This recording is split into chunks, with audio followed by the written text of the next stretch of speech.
बड़ी खबर इस वक्त नेपाल से है। द बर्निंग नेपाल में आज की बड़ी खबर यह कि हालात तनावपूर्ण हैं। नेपाल में इस वक्त सेना एक्टिव हो चुकी है, लेकिन इसके बावजूद हालात वहां पर काबू से बाहर नजर आ रहे हैं, क्योंकि हिंसा नहीं रुक रही है। नेपाल में आज भी हालात तनावपूर्ण बने हुए हैं। अलग अलग जगहों पर सेना के एक्टिव होने की तस्वीरें सामने आ रही हैं और ये तस्वीरें आपके सामने न्यूज 24 पर।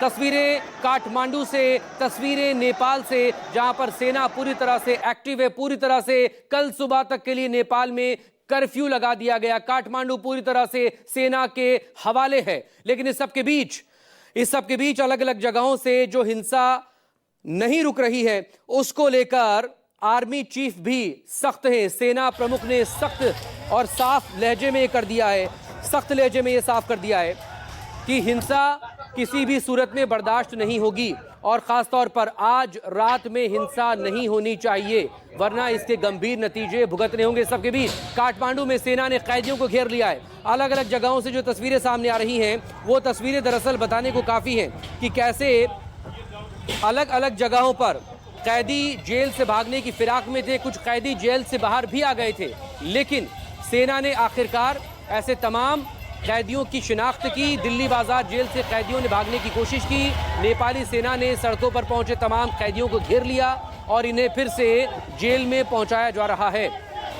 कैदियों ने आगजनी की और इसके अलावा नारे भी वहां पर लगाए हैं। आज तीसरा दिन नेपाल में शुरू हुई हिंसा का और इस सब के बीच कल बड़ा राजनीतिक घटनाक्रम हुआ था, उस वक्त में जब तमाम कैबिनेट मंत्रियों ने देश छोड़ने की कोशिश की थी। प्रधानमंत्री इस्तीफा देकर नेपाल से बाहर पहुंच गए थे और संसद भवन से लेकर राष्ट्रपति भवन तक और तमाम प्रधानमंत्री आवास से लेकर पूर्व प्रधानमंत्री, बाकी और कैबिनेट मंत्री जिसमें वित्त मंत्री, ऊर्जा मंत्री, विदेश मंत्री, तमाम ये जो मंत्री थे, उनके घरों में कैसे तोड़फोड़ की गई, वहां पर कैसे नुकसान पहुंचाया, आग लगाई गई, यहां तक कि मंत्रियों को पीटा भी गया सड़क पर।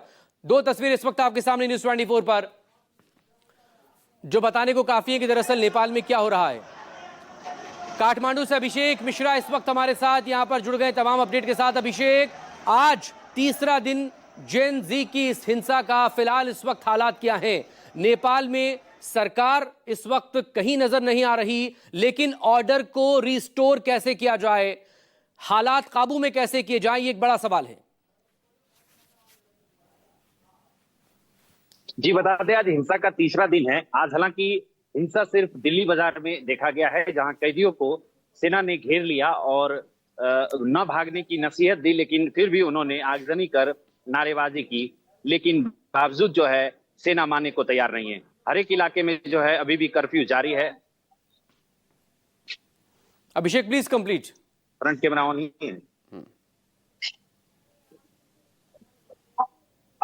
अभी जो है खास करके काठमांडू के 6 जगहों पे सिंह दरबार, अभी मैं संघीय संसद पार्लियामेंट हाउस के आगे खड़ा हूं। यहाँ पर बानेश्वर और सिंह दरबार, शीतल निवास और सभी जैसे कि भारतीय दूतावास, ब्रिटिश दूतावास, सभी जो कूटनीति के हमारे यहाँ पे जितने भी कार्यालय है, उन पर जो है सुरक्षा कड़ी कर दी गई है। हालांकि आर्मी की पेट्रोलिंग बराबर चल रही है।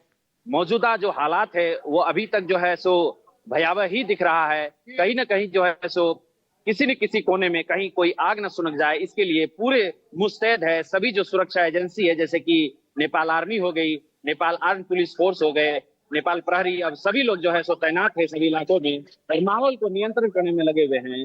वहीं दूसरी तरफ राष्ट्रपति जो है, जो जेन जी के अध्यक्ष है, उनसे संवाद में आने की बातचीत कर रहे हैं। नेपाली सेना के प्रमुख जो है सो प्रमुख सेनापति ने भी उन्हें संवाद में आने का आग्रह किया है। आज 4 बजे का अहम बैठक होने वाली है और उसमें जो है सो आगे की रणनीति तैयार की जाएगी। राष्ट्रपति जो है सो देश में किस तरीके की आगे की रणनीति होगी, उसको लेकर के मीडिया से भी 4 बजे के बाद बातचीत करेंगे। और फिलहाल की जो स्थिति है वह यह है कि सभी इलाकों में कर्फ्यू लगा हुआ है।